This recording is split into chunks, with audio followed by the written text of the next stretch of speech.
ruthlessly uncovers crime and corruption at all levels. Gangsters, crooked police, dodgy councillors, small-time hoods and petty criminals. Even the most minor offence could land you in the pages of the paper. This is the world of the Digger, and nobody's safe from it. I think the Digger's a very good paper, and it tells you, different things, about different people, and their crimes. There's lots of good viewpoints in it, about naming and shaming paedophiles. It lets people in the community know who to what's watch going on. What's going on. Aye. I've been in the jail with people that's been in the Digger and that. Really? Aye, and they're all, look, you're in the Digger, doing it behind me, all happy and all that. He's a shitebag. That's exactly what he is. But he prints things about people, he's not even got the decency to face them. Editors weren't put on the planet to be liked. They were put on the planet to be disliked by authority. And I would imagine this guy is probably the most disliked journalist on the planet at the moment. James Cruikshank is the founder and driving force of the magazine. With various threats made on his life, he insists on wearing dark glasses. The crooks and the criminals and the scum that have influence hate journalists because they put the information out. He was only selling 200 copies a week, but was already attracting the attention of local criminals. What was the nature of that? Trying to smash down my door, covering it in paint, threatening me as I go in the front door. If you can see the paint over the door. The threats got so bad, he was forced to leave his home. I mean, you're still getting threats to this day. Mm-hmm. And how do you cope with that on a daily basis? Makes me stronger. The more threats that you get, the stronger I get, yeah. I decided to put my concerns to Cruikshank. The one thing was my guilt about doing this guy. At the end of the day, I pumped up, I get him, and there he is. And it's just a thought, what happens if this kid gets, seriously done over? Right. I just thought in my head, I thought, I don't know, I felt a bit guilty about it. Look, okay, let me answer it with an example, right? If I'm selling knives, right, and someone buys a knife and goes out and uses it to kill someone, is it the shopkeeper's fault?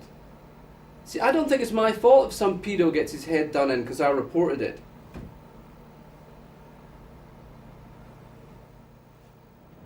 And has been convicted. Isn't that enough? People like that should be strung up, and I don't think the courts are heavy enough on these people. do you think this guy, if he gets a doing from this photograph, is that okay? Aye, he was a pervert, aye. No, he can prove he was a pervert, aye. As long as he was found guilty in the courts. He deserves it. Yeah. Then we come across two guys who have their own story to tell. Whilst I was in prison with Brian, there was a contract put on him. Yeah. For a half ounce of heroin or whatever it was that we're paying to get Brian either stabbed or slashed. That's what they put out in Brian, and I don't think it's very fair that any paper should treat anybody that way. And that was the Digger? And that was the Digger, aye. You saying that the Digger could have ended up getting the guy killed? Aye, we basically did, nearly, aye. In this it says that Brian Lamont is a grass. And I'll tell you right now, Brian Lamont is not a grass. Brian, I have never grassed anyone in my life. He says that you called him a grass. Well, he is a grass.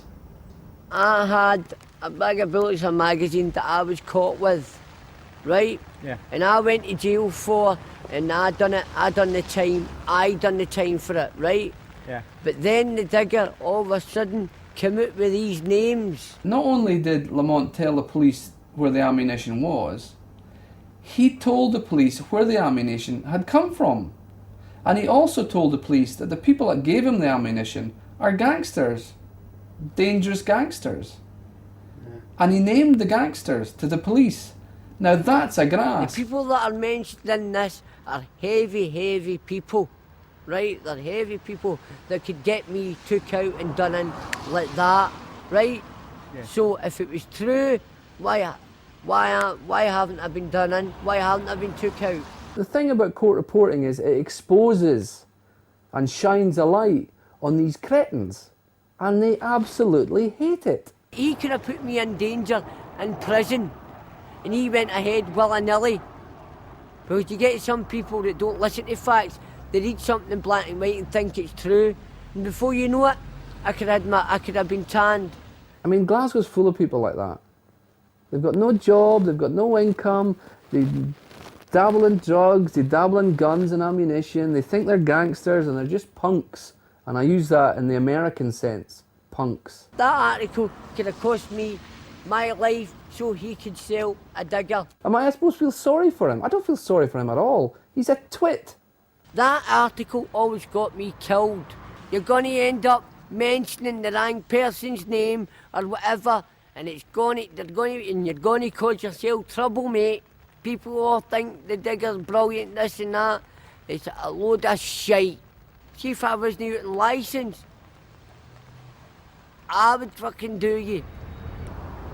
So what is it all about? Supporting the little man? Naming the guilty? Or just boosting paper sales and never mind the consequences? I feel sometimes it goes completely over the top without enough evidence. And if it was a mainstream newspaper, it would be getting its ass sued off. It's not about winning or losing.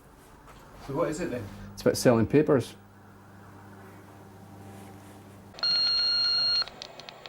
Hello, could you please give me a phone back? It's regarding a paedophile. Thank you. I'm phoning after reading this week's digger.